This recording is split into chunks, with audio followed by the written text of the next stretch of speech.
Bonjour et bienvenue dans cette première vidéo de vulgarisation qui aura pour format des études de texte, c'est-à-dire que nous lirons un texte que nous analyserons afin de comprendre mieux la pensée d'un auteur. Ici, ce premier auteur que nous allons traiter, ce sera Machiavel. Donc ici, le texte que nous allons étudier est issu du chapitre 18 du Prince de Machiavel. Je commence la lecture.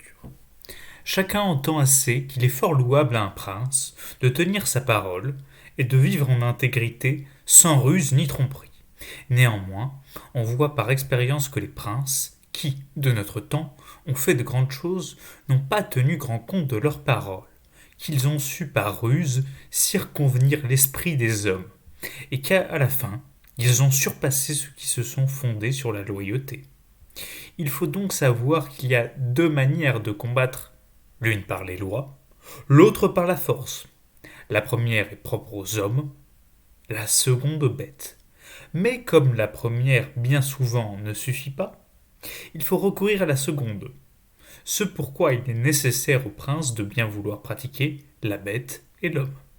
Cette règle fut enseignée au prince, en paroles voilées, par les anciens auteurs, disent que l'on confia Achille et plusieurs autres de ces grands seigneurs du temps passé au centaure Chiron, pour qu'ils les élèvent sous sa discipline, ce qui signifie autre chose d'avoir pour gouverneur une demi-bête et un demi-homme. Sinon qu'il vaut qu'un prince sache user de l'une ou de l'autre nature, et que l'une sans l'autre n'est pas durable.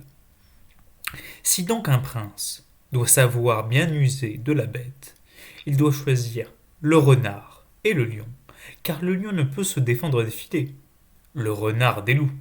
Il faut donc être renard pour connaître les filets, et lion pour faire peur aux loups. Ceux qui veulent seulement faire le lion n'y entendent rien. Essayons d'analyser le premier passage. Chacun entend assez qu'il est fort louable à un prince de tenir sa parole et de vivre en intégrité sans ruse ni tromperie. Néanmoins, on voit par expérience que les princes, qui de notre temps ont fait de grandes choses, n'ont pas tenu grand compte de leurs paroles, qu'ils ont su par ruse circonvenir l'esprit des hommes, et qu'à la fin ils ont surpassé ceux qui se sont fondés sur la loyauté.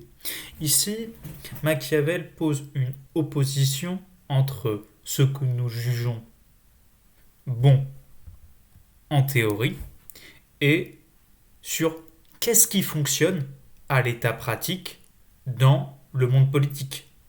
C'est-à-dire que, bien que nous admettons tous qu'un prince qui tiendrait sa parole serait bon, en réalité, le politique n'est pas marqué par principalement par cet idéal moral de bonté, mais bien par un autre impératif, qui est l'impératif de la grandeur. Ici, Machiavel oppose cette opinion commune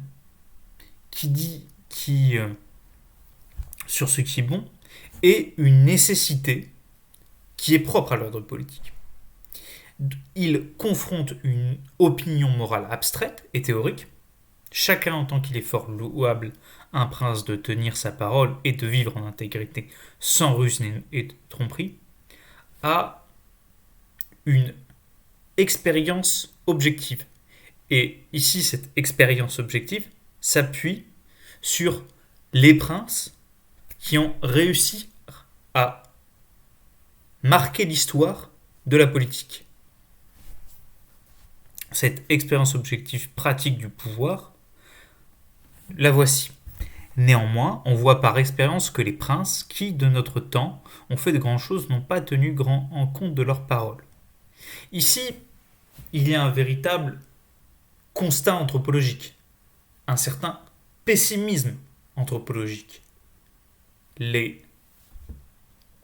morale possède une force que nous admettons d'un point de vue théorique, mais le monde n'est pas un monde purement moral, mais un monde où se trouve un ensemble de rapports de force et où le mensonge peut être un des moyens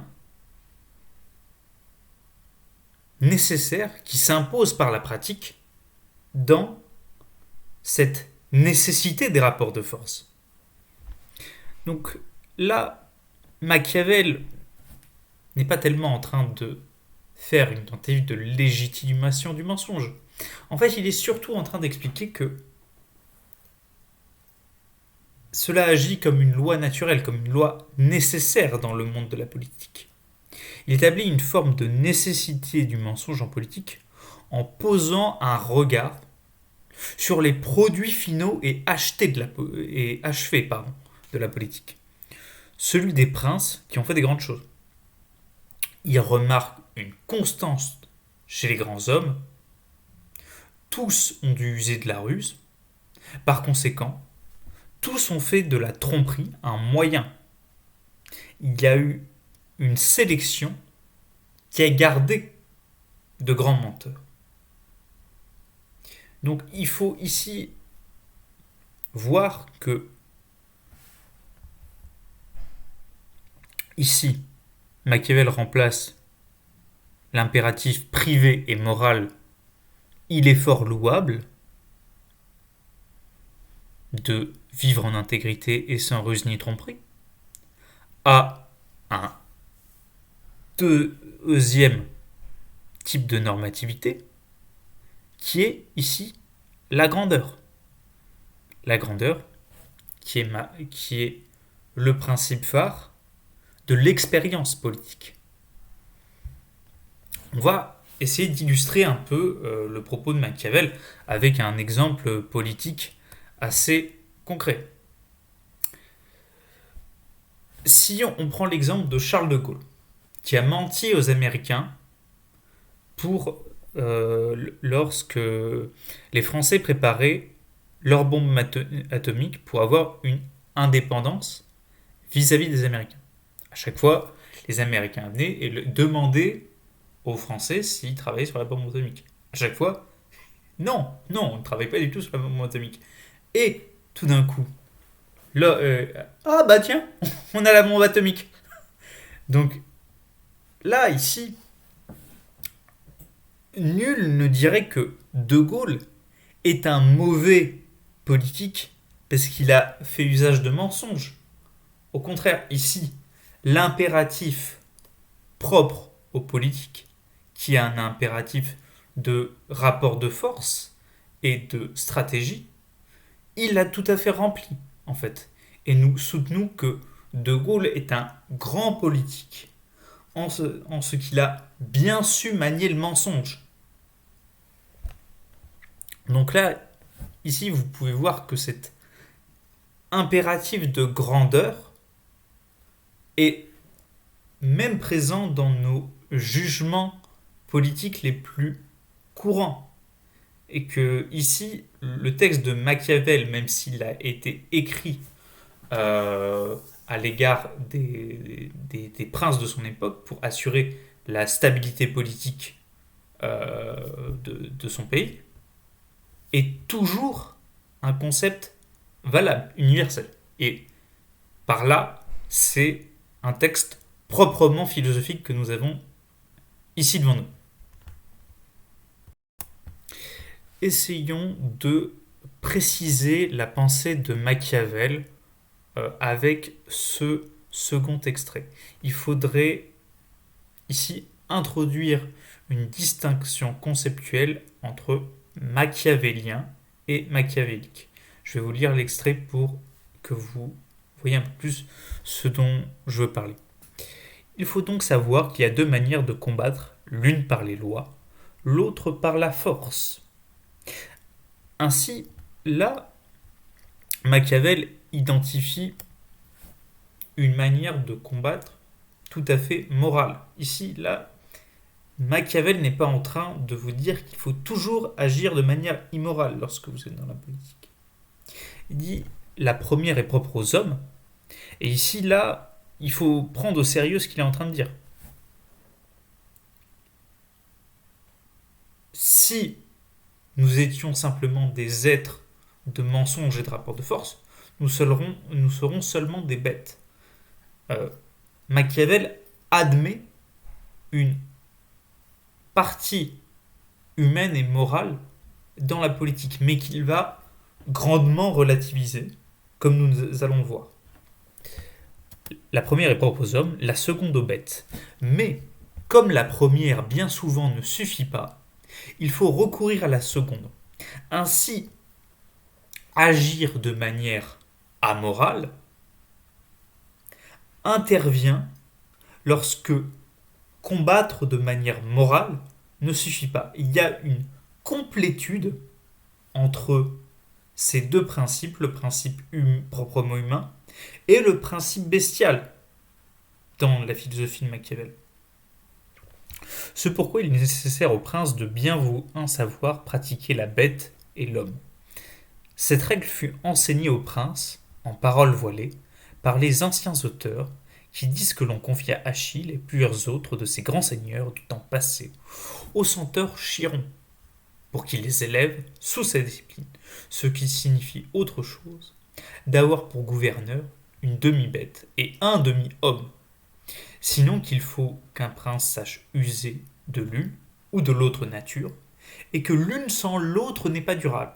Ici, vous avez cette dimension de complémentarité entre l'action amorale, et qui tient de notre caractère de bête, et l'action selon les lois, qui est purement humaine, et qui convient à la partie humaine de notre comportement.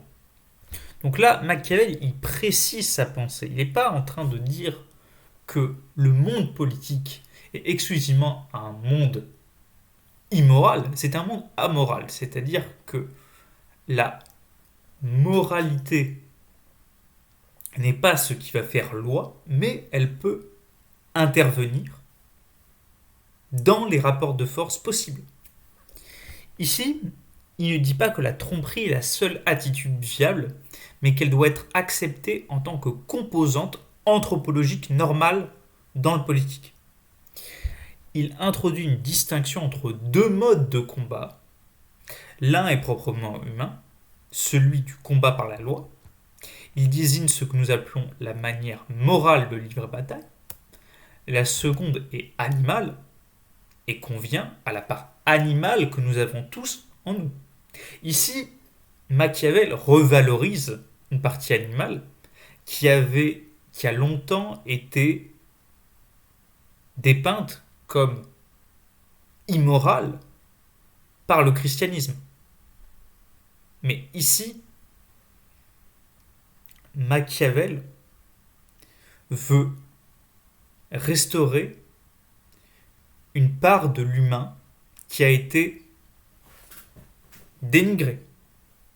Et c'est d'ailleurs cette image qu'a en tête Nietzsche lorsque il parle du surhomme. Le surhomme est un homme complet qui prend à la fois toutes les parties les plus animales et les plus proprement humaines, qui arrive à sublimer ses instincts. Celle-ci intervient pour compenser lorsque le mode de combat proprement humain échoue. Là, ici, imaginez que vous êtes dans des négociations de guerre et que vous êtes contraint à user de la force. Ici, la partie amorale et animale que le prince doit avoir vient au secours de la partie humaine qui utilise comme moyen les lois. Ainsi, il y a une interaction complémentaire entre les deux styles. L'homme qui essaie de signer un traité de négociation de paix avec son voisin est bien obligé de sortir les armes si les négociations s'avèrent infructueuses. Et ici, c'est une obligation politique. Et ici, il n'est pas tant question de légitimation que d'explication de la nécessité politique. Ainsi, nous devons distinguer être machiavélien et être machiavélique. Le machiavélique nie purement et simplement la moralité. Machiavel reconnaît une dignité à la moralité qui nuance, et même une certaine portée politique. Nous ne pouvons pas toujours agir selon les codes de la morale religieuse ou privée en politique, parce que nous sommes contraints de mentir, par exemple, en politique. La partie animale vient compléter la partie humaine lorsque celle-ci est défaillante. Machiavel appuie ses propos sur un héritage mythologique, lorsqu'il fait référence ici à Achille qui est élevé par Chiron. Il prend cet exemple pour montrer quel type de personne doit incarner le prince. Le prince doit être, comme Chiron, un être hybride qui sait utiliser une certaine férocité animale, mais aussi le caractère proprement civilisé de l'homme. Machiavel s'oppose ici à la dichotomie chrétienne qui oppose l'homme et l'animal de manière stricte. La moralité et la bestialité est également opposée sur ce type d'opposition entre humain et animal. La dichotomie corps-esprit se retrouve également là-dedans, et là, on voit aussi quel intérêt Nietzsche va trouver dans les textes de Machiavel. Donc là, Machiavel, il propose ici à quoi ressemble un grand homme et un grand prince. Un prince se doit de maîtriser les deux styles. Ici, Machiavel précise que l'une sans l'autre n'est pas durable, à propos des deux natures qui composent l'homme. Donc là, il transforme une opposition binaire entre bestialité et humanité en complémentarité, et également l'opposition entre moralité et les actions contraires à la morale. Le prince qui oublie son humanité perd son prestige et perd le pouvoir. Celui qui passe pour un tyran prend le risque d'être détrôné et par conséquent est un mauvais prince. Le prince qui oublie sa bestialité et qui n'est pas bon mais en réalité pusillanime perd le pouvoir également. Ainsi, il faut vraiment avoir en tête cette idée de complémentarité des deux natures humaines lorsque nous nous référons à Machiavel. Et ainsi, comprendre pourquoi Machiavel. Et être machiavélien, ce n'est pas la même chose qu'être machiavélique. Le machiavélique ne serait proche que de la partie la plus animale et la plus brutale de l'homme. Il ne serait pas mi-homme, mi-bête, tel que le centaure, Chiron, qui sert d'exemple à notre cher Machiavel.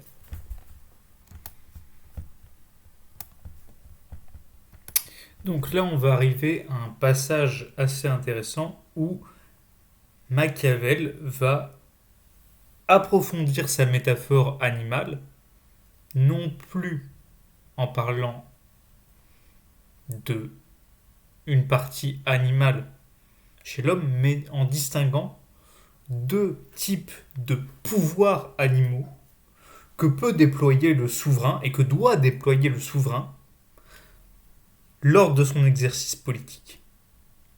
Si donc un prince doit savoir bien user de la bête, il doit choisir le renard et le lion.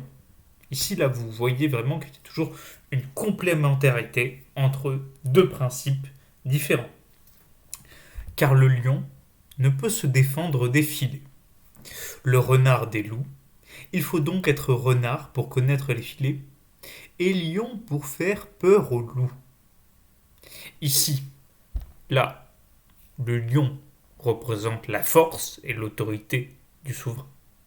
Et le renard représente la capacité à comprendre les ruses et à user de la ruse. Ceux qui veulent seulement faire des lions n'y en entendent rien.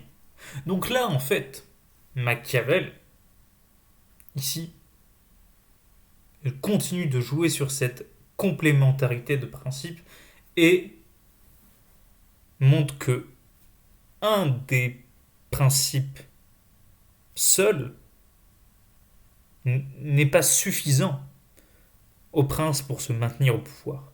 La force n'est pas suffisante et l'exercice de l'autorité n'est pas suffisante pour que le prince se maintienne au pouvoir.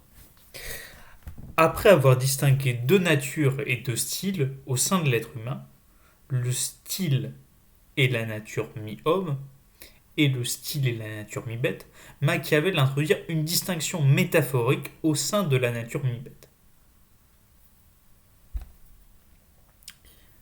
Vous avez le renard. Ici, Machiavel touche tout à fait l'image que nous faisons toujours aujourd'hui du renard. Là, on peut penser à l'image que doit avoir en tête Machiavel. C'est probablement le roman de renard.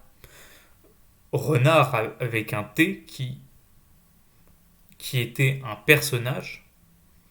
C'était Renard le Goupil. On appelait un renard un Goupil. Mais ce nom du personnage de renard est tellement devenu connu que maintenant on appelle les goupils des renards. Donc là, ici, c'est un animal qui est capable de tromper son entourage. Donc le politique, on l'a vu avec notre précédent exemple, De Gaulle qui doit essayer d'entraîner un rapport de force avec ses alliés en leur mentant, les Américains, et en train d'utiliser de la partie renard du politique. L'autre représente la férocité brutale frontale. Et là, vous êtes obligé d'avoir recours à ce genre de méthode lorsque vous êtes le souverain, pour affirmer votre autorité. Et ici, vous devez avoir en tête que cette dimension autoritaire est également liée à l'instabilité politique dans lequel vivait Machiavel. Donc le lion est également un animal qui sert de blason pour symboliser l'honneur et le combat au sein de la noblesse. Et donc, ici s'adresse au prince qui serait davantage tenté vers la dimension virile, purement aristocratique du lion, qui a un combat frontal avec son adversaire par sa force. Mais le lion ne reconnaît pas les filets. Il ne reconnaît pas les ruses. Et c'est là où la partie renard est nécessaire pour le prince. Et ici, là, on voit que Machiavel, dans son écriture, s'adresse et fait un manuel pratique pour le prince auquel il dédie ce livre. Donc, Machiavel instaure à nouveau une forme de complémentarité entre ces deux styles. Le renard est capable de reconnaître les filets, c'est-à-dire d'identifier les stratagèmes ennemis et savoir les déjouer. Sinon, les utiliser à son avantage là où la force pure échoue. À l'inverse, il faut se faire lion, savoir utiliser les armes et la force brute lorsque la ruse ne suffit pas. Un prince doit être renard lorsqu'il doit entrer en négociation avec un autre prince, par exemple. Mais un prince doit se faire lion lorsqu'un subordonné qui gagne en influence auprès de ses vassaux devient une menace à son autorité. Imaginons que ce prince